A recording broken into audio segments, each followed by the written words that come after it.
तो साहब कह रहे हैं जो सच्चा साधक होता है वो अपने हृदय में क्या करता है, सत्य पारख का ज्ञान धारण करता है और उसके हृदय की मलिनता रूपी व्याधि और तीनों ताप सद्गुरु के अपने उपदेश से दूर हो जाते हैं।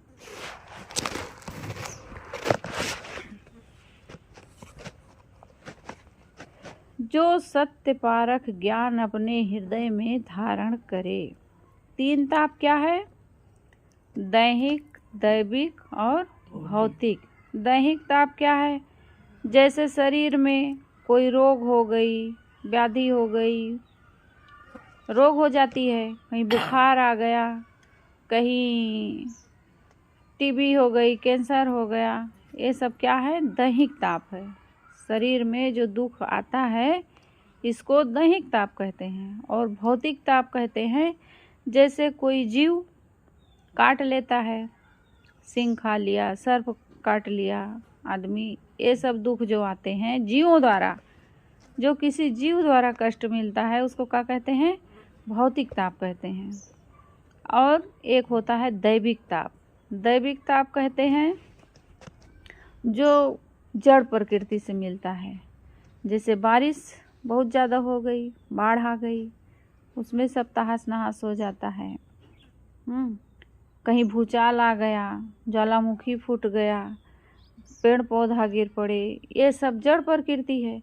तो जड़ प्रकृति द्वारा जो कष्ट मिलता है उसको कहते हैं दैविक ताप। तो साहब क्या कह रहे हैं कि जो साधक अपने हृदय में सत्य पारख ज्ञान धारण करता है उसके हृदय की मलिनता रूपी व्याधि और तीनों ताप सद्गुरु के अपने उपदेश से दूर हो जाते हैं। जो मनुष्य पक्षपात, जड़ता और अनेक प्रकार के विवाद छोड़कर इस ग्रंथ में कहे हुए विषयों पर विचार करेगा वह श्रुतियों के सार सत्य का विवेक कर बंधनों से अपने को छुड़ा लेगा और परम पद स्वस्वरूप में स्थित हो जाएगा। साहब कह रहे हैं तिनके हृदय का पाप रुज त्रैताप निज सद्गुरु हरें, तज पक्षपात विषाद विविध विवाद ग्रंथ विचारी हैं, ते परम पद श्रुति सार सत्य विचार कर निर्वारी हैं। परख का अर्थ होता है देखना, गुण दोष तथा जड़ चेतन की जांच करना। प्रत्यक्ष स्थूल जगत और परोक्ष मन की अवधारणाओं को परख कर उन्हें छोड़ते रहना और अपरोक्ष अपने स्वरूप में स्थित रहना, ये क्या है? पारख ज्ञान है। यही आत्मज्ञान का परम सत्य है। जो मनुष्य अपने जीवन में चरितार्थ कर लेता है उसके हृदय की मैल व्याधि नष्ट हो जाती है। मैल व्याधि क्या है? मन का गंदगी में डूबे रहना, काम में, क्रोध में, लोभ में, मोह में डूबे रहना, ये व्याधि है। ये व्याधि जब तक नष्ट नहीं होगी तब तक मनुष्य सुखी नहीं हो सकता है। और दैहिक, दैविक तथा भौतिक ये तीन ताप फिर शांत हो जाते हैं। किसके शांत होते हैं? जिसका हृदय सत्य के पारख ज्ञान में डूबा रहता है। इस ग्रंथ में जीव जगत, ईश्वर, ब्रह्म, गृहस्थ, साधु, वेशधारी सबकी परख की गई है। इसीलिए इसका मनन करने के लिए आवश्यक है सब प्रकार के पक्षपात से अलग रहना, विषाद, उदासीनता, जड़ता छोड़ देना और विवाद, कलहबाजी, बहसबाजी न करके कथन किए हुए विषयों पर विचार करना। यदि इस ढंग से विचार किया जाएगा तो आप पाएंगे कि श्रुतियों, वेदों के सार सत्य उपदेश इसमें निहित है। फिर तो प्रत्यक्ष और परोक्ष का मोह छोड़कर अपरोक्ष स्वरूप में स्थिति हो जाएगी। प्रत्यक्ष क्या है? प्रत्यक्ष जो सामने देख रहा है, जो हम इंद्रियों द्वारा देख रहे हैं, सुन रहे हैं, जो सामने है, 5 विषय, वो प्रत्यक्ष है। और परोक्ष है देवी देवता, ईश्वर, ब्रह्म, परमात्मा मानते हैं ना लोग, तो उसको क्या कहते हैं? परोक्ष कहते हैं। और प्रत्यक्ष जो सामने है। परोक्ष जिसको देखा नहीं जा सकता, जिसको देवी देवता भगवान को आज तक कोई देखा है? केवल मानते हैं लोग, केवल मान रहे हैं, देखे कोई नहीं है। और मोह छोड़ करके, परोक्ष का मोह छोड़ करके अपरोक्ष स्वरूप में स्थित होना। अपरोक्ष क्या है? अपनी आत्मा। साहब कह रहे मति मोरी थोरी कठोरी कहूँ निहोरी दो कर जोर के मतिमान छमय सुजान त्रुट निज गान गई हैं जोर के अति बाल बुद्धि अजान कलमल से ग्रसित अल्पज्ञ हो करी हैं कृपा सज्ञान हंसी हैं मूढ़ तदप कृतज्ञ हो। कठोर, निष्ठुर, कड़ा, निहोर प्रार्थना करना। साहब कह रहे हैं मति मोरी थोरी कठोरी कहूँ, मेरी बुद्धि अल्प और कठोर है। निर्मल साहब जी कह रहे हैं कि मेरी बुद्धि अल्प और कठोर है। निहोर दो कर जोर के, मैं दोनों हाथ जोड़कर प्रार्थना करता हूँ। बुद्धिमान और ज्ञानी मेरी त्रुटियों पर क्षमा करेंगे और वे अपनी ओर से त्रुटि जनित वर्ण मात्रा को जोड़कर गाएंगे और विचारेंगे। मैं तो अजानकार, अल्पज्ञ, मनोमलिनता से ग्रसित अत्यंत बाल बुद्धि हूँ। अतएव ज्ञानी जन मेरे ऊपर कृपा कर मुझे क्षमा करेंगे और मूढ़ लोग जो हैं वो हंसेंगे। क्या करें साहब? करी है कृपा सज्ञान। जो सज्ञान है, सज्ञान यानी समझदार, ज्ञानी, जो ज्ञानी जन है वो मेरे ऊपर कृपा करेंगे और मुझे क्षमा करेंगे जो मुझसे गलती हुई होगी। लेकिन मूढ़ ततल कीर्तन, जो मूढ़ बुद्धि के लोग हैं वो हंसेंगे, तो भी मैं दोनों का उपकार मानूंगा। देखिए महापुरुष कितने विनम्र होते हैं। अल्पज्ञता मम देख ही हंसी है कूर कुटिल उठठाय के कुछ कुछ मिला आनंद तब वे गिरे भूमि हहाय के। दोनों प्रकार हमार कीरत होएगी सुख कारणी खल जन सुजन दोनों हंसे कीरत हुई श्रम हारणी। अल्पज्ञता यानी थोड़ा ज्ञान, हहाय के यानी जोर के, जोर से हंसेंगे। साहब कह रहे हैं अल्पज्ञता मम दे के, मेरी अल्पज्ञता समझकर कुटिल लोग ठट्ठा मार कर हंसेंगे और हंसते हंसते जमीन पर लोटपोट हो जाएंगे। कुछ कुछ मिला आनंद तब वो गिरे भूमि हहाय के, चलो इससे उनको कुछ कुछ आनंद तो मिला। दोनों प्रकार हमार कीर्ति होएगी सुखकारणी, इस प्रकार दोनों भांति से मेरी कीर्ति सुखकारणी होगी। ज्ञानी जन कृपा कर और खल जन घृणा कर दोनों हंसेंगे। इस प्रकार मेरी रचना मेरे श्रम को दूर करने वाली संतोषजनक होगी। दोहा बनाए हैं साहब। विघ्न हरण मंगल करण असरण शरण उदार सर्व सिद्धिदातार प्रभु गुरुपद विमल विचार। विघ्न हरण मंगल करण, सद्गुरु स्वामी विघ्नों का हरण करने वाले, मंगल करने वाले, आश्रयहीन को आश्रय देने वाले, उदार और सर्व सिद्धि के दाता हैं। गुरु पद का विचार ही निर्मल है। सभी क्षेत्रों में गुरु ही पथ प्रदर्शक होता है। बिना गुरु के का खा गा आदि का भी ज्ञान नहीं हो सकता है। यानी कि हर क्षेत्र में गुरु की आवश्यकता है। साहब कह रहे हैं फिर अत्यंत सूक्ष्म स्वरूप ज्ञान और देहाभिमान छोड़कर स्वरूप स्थिति का विषय सद्गुरु के उपदेश और उच्च आदर्श का सहारा पाए बिना कैसे प्राप्त हो सकता है। जब हम काखा गाग का ज्ञान नहीं कर सकते हैं तो आत्मा और परमात्मा का ज्ञान हमें कैसे होगा बिना गुरु के।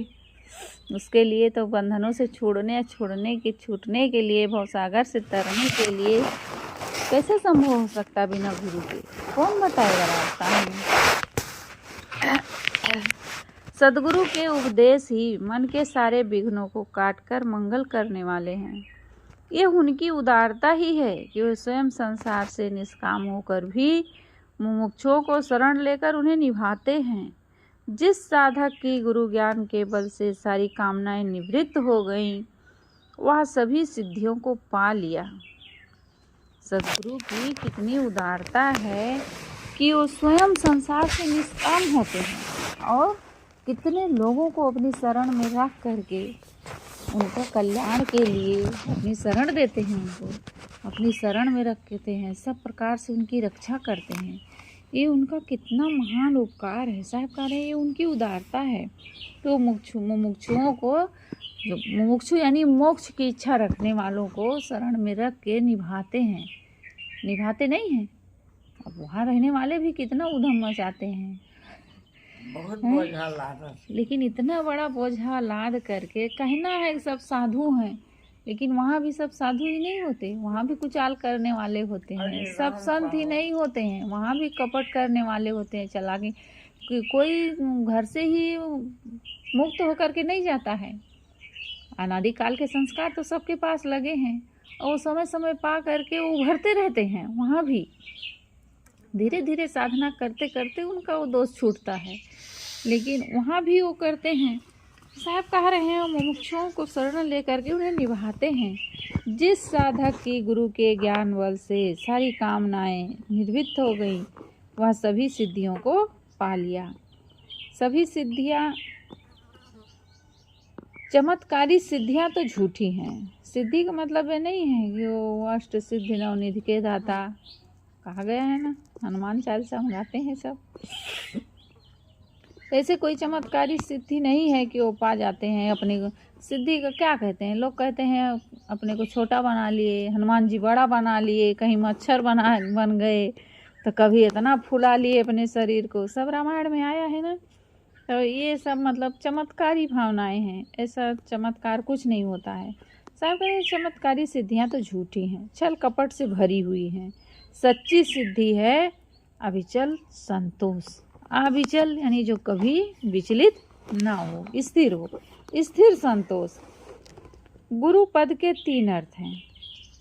गुरु के चरण, स्वरूप स्थिति की पवित्र रहने की दशा और स्वतः चेतन स्वरूप आत्मा।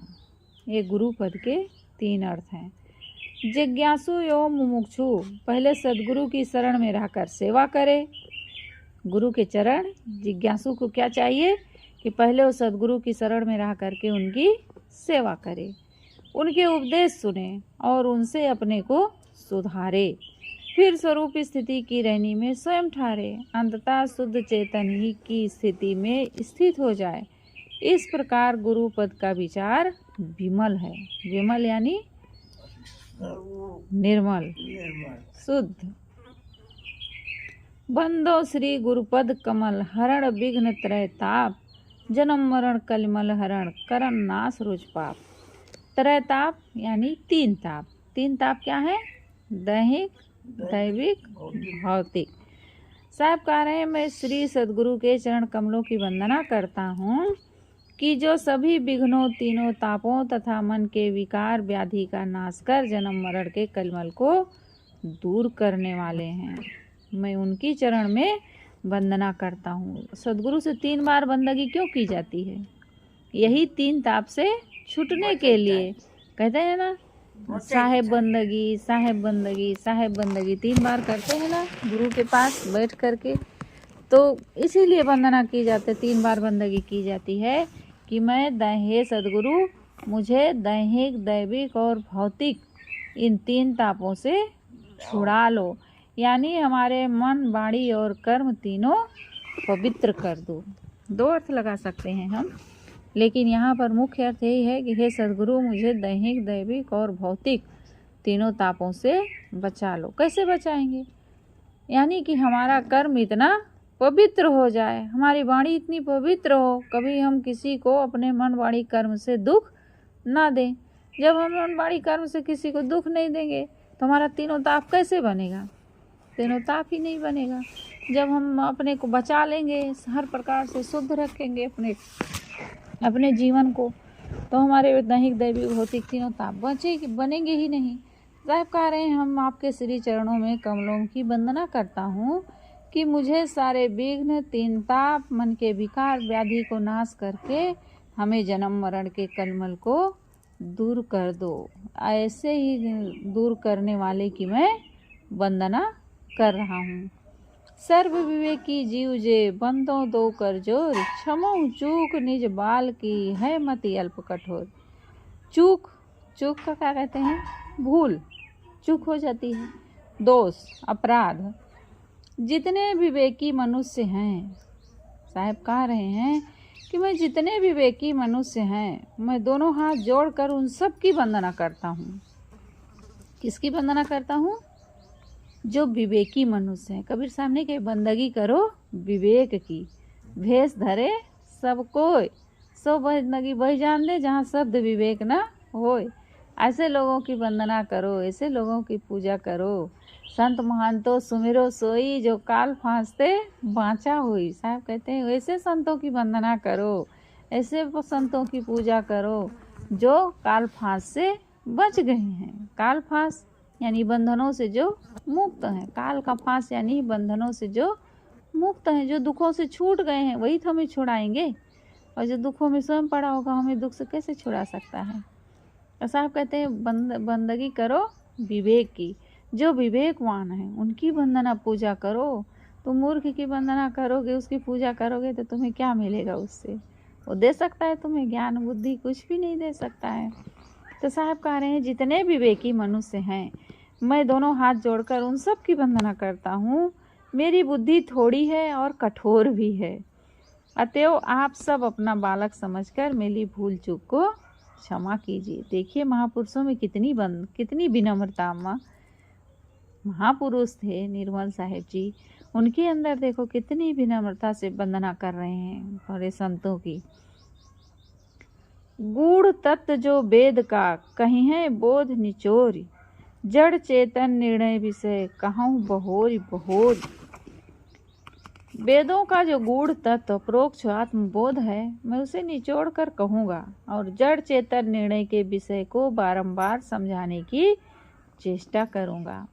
ग्रंथकार वेदों के सार तत्व का आदर करते हैं। आध्यात्मिक दृष्टि से वह है स्वरूप बोध, जो अपरोक्ष तत्व है। सदगुरु कबीर ने ही इस तथ्य की स्वीकृति की है।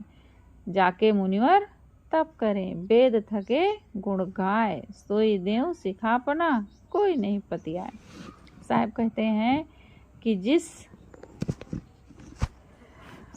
आत्म शांति के लिए लोग तप करते हैं, जाके मुनिवर तप करें। मुनिजन क्या करते हैं? तपस्या करते हैं जंगलों में जा करके, या नदियों में जाते हैं, तीर्थों में जाते हैं। कोई खड़ेश्वरी बने रहते हैं, ठंडी के दिनों में कमर भर पानी में खड़े रहते हैं।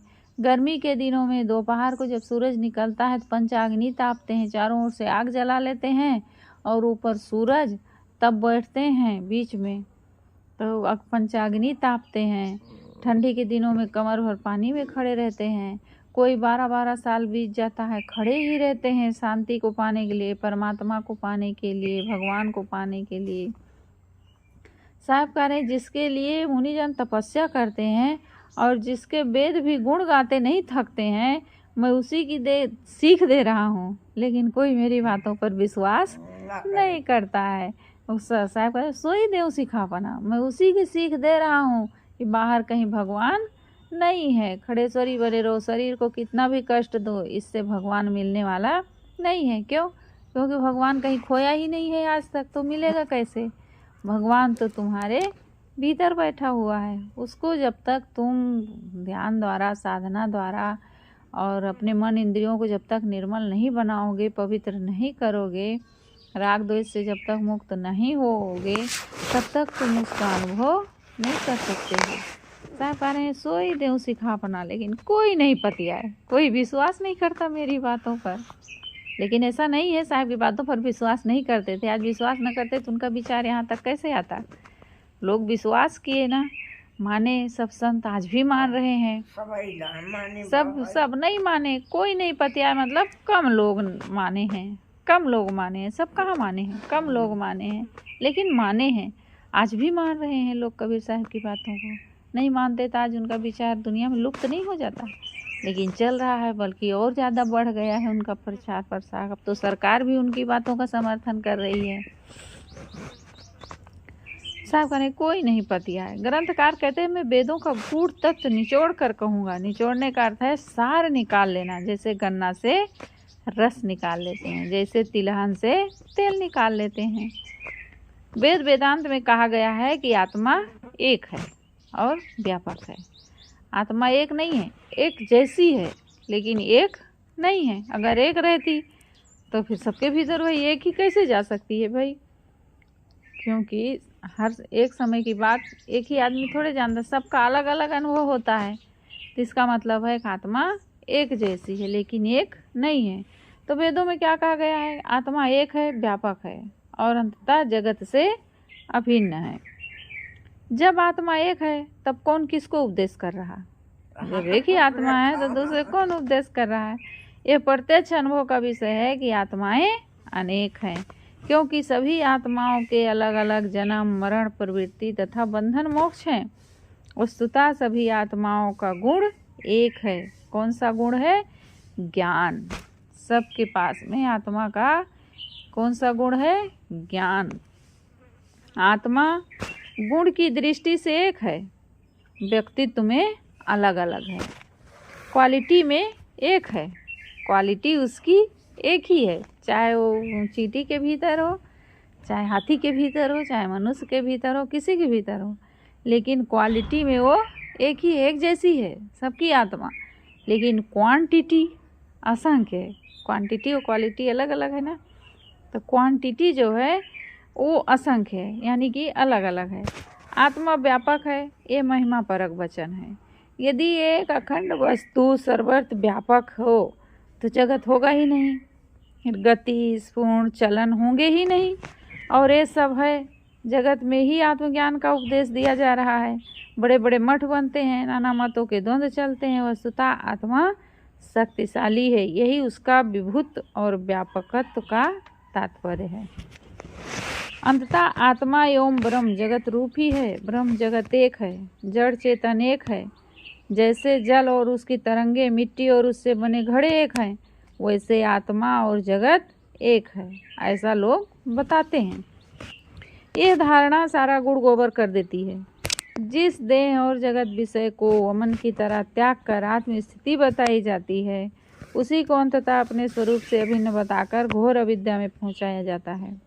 वस्तुतः श्रुतियों में कहीं कहीं कथन मिलता है कि ब्रह्म जगत बन गया, आत्मा जगत हो गया, इसी को पकड़ लिया गया। ये कथन भावुकतापूर्ण है, काव्यात्मक है। इस वचन को कहने वाले मनुष्य की भावुकता है।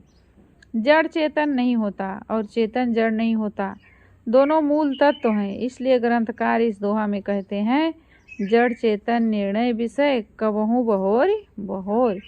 पारखी संतों ने वेदांत के एक व्यापक और जड़ चेतन अभिन्नवाद की पूरी परख सही निर्णय दिया है। अतएव परख से शोधित वेदांत उपयोगी हो जाता है। मन बुद्धि वाणी से परे चेतन सो निज रूप, प्रोक्ष प्रत्यक्ष विचारिये मायाकृत भ्रम को। परोक्ष मन की अवधारणा, प्रत्यक्ष पांच विषय स्थूल जगत। चेतन मन बुद्धि वाणी आदि से परे है, वही मेरा अपना स्वरूप है, अपरोक्ष तत्व है। और जो परोक्ष और प्रत्यक्ष है वह माया की रचनाएं हैं। भ्रम उत्पन्न होने के कारण अंधकार में कुएं हैं, इसका विचार कीजिए। ग्रंथकार कहते हैं कि जिसे मन बुद्धि वाणी आदि समस्त सूक्ष्म और स्थूल इंद्रियों से परे बताया गया है, वह अपना चेतन स्वरूप ही है। बढ़ई बसुला रुखान द्वारा पकड़ा नहीं जाता, अपितु बढ़ई ही बसुला रुखान पकड़कर लकड़ी गढ़ता है। वैसे आत्मा का ज्ञाता कर्ता मन इंद्रिय नहीं है, अपितु आत्मा ही मन इंद्रियों से विषय व्यापार करता है। अतएव आत्मा मन इंद्रियों से परे शुद्ध चेतन है। स्वस्वरूप चेतन ही अपरोक्ष है, इसके अलावा परोक्ष और प्रत्यक्ष है। मन की जितनी अवधारणाएं हैं वे परोक्ष हैं, और शब्द स्पर्श रूप रस तथा गंध ये क्या हैं? पांच विषय हैं, जो कर्मशः श्रवण त्वचा ने जिह्वा और घ्राण से जाने जाते हैं, जिनमें सारा जगत आ जाता है। प्रत्यक्ष है, ये परोक्ष और प्रत्यक्ष दोनों माया की रचनाएं हैं, अवधारणाएं मन की कल्पनाएं हैं। और पंच विषयात्मक जगत के सारे निर्मित पदार्थ जड़ प्रकृति की रचनाएं हैं। ये दोनों अंधकारमय भ्रम के कुएं हैं। इन्हीं परोक्ष और प्रत्यक्ष में उलझकर मनुष्य बंधनों में पड़ा रहता है। नाम निर्गुण पद मात्र है, रूप सगुण सोई अर्थ, को श्रोणित पश्यत कौन, अपरा परा सामर्थ। अपर यानी संसारिक विद्या, परा यानी आत्मविद्या। जितने नाम हैं वे गुण रहित पद मात्र हैं, रूप गुणयुक्त है, वे ही पदार्थ हैं। कौन सुनता कौन देखता है? लौकिक विद्या और आत्मविद्या किसकी शक्ति है? जल नाम है, यह शीतत्व गुण से रहित है, अतएव पद मात्र है, पदार्थ नहीं है, पद का अर्थ नहीं है। जल जलाशय या घड़े में है वह रूप है, अतएव वह शीतत्व गुण युक्त है, वह पदार्थ है। इसी प्रकार जीव, आत्मा, परमात्मा, ब्रह्म आदि केवल नाम है, संज्ञाएं हैं, अतएव ज्ञान गुण रहित है। ज्ञान गुण युक्त तो स्वसत्ता चेतन स्वरूप है, वही जीव, आत्मा, परमात्मा, ब्रह्म आदि पदों का अर्थ है, पदार्थ है। ग्रंथकार कहते हैं कौन सुनता है, कौन देखता है, कौन जानता है? स्वयं मैं, चेतन सत्ता ही तो। क्रांतिकारी महर्षि अंगिरा ने शौनक को उपदेश देते हुए मुंडक उपनिषद के आरंभ में 2 विद्याएं जानने योग्य बताई थी। कौन कौन सी? अपरा और परा। अपरा विद्या यानी लौकिक विद्या, दुनिया को जानने वाली, जिसमें ऋग, यजुः, साम और अथर्व 4 वेद और शिक्षा, कल्प, व्याकरण, निरूप, छंद तथा ज्योतिष 6 वेदांग हैं। और परा विद्या यानी आत्मविद्या, अपरोक्ष ज्ञान। इन दोनों विद्याओं का सामर्थ्य बल मनुष्य के आत्मा का ही है। मनुष्य ही इन विद्याओं को जानता है। सुनब गुनब देखब कहब मानक विषय विकार, नाम रूप दोनों विषय निराकार साकार। परिवर्तनशील विकारी 5 विषय, चाहे वे नाम हो या रूप, आकारहीन हो या आकार युक्त, सब विषय हैं, जड़ हैं। दृष्टा चेतन इन्हीं को देखता, सुनता, सोचता, कहता और मानता है। स्वस्वरूप चेतन के अलावा चाहे वे नाम हो या रूप हो, पद हो या पदार्थ हो, निराकार हो या साकार हो, विषय विकार ही है। दृष्टा चेतन इन्हीं को देख, सुन, सोच, मान और कहकर इन्हीं में उलझा रहता है। इनसे लौट कर स्वरूप में स्थित हो जाए, बस वह शिव है। जब लौट कर विषय विकारों से अपने आप में स्थित हो जाता है तो वही शिव रूप हो जाता है। और जब तक बाहर भटक रहा तब तक वो माया में लिप्त है, तब तक वो शिव नहीं हो सकता है, यानी भगवान नहीं बन सकता है।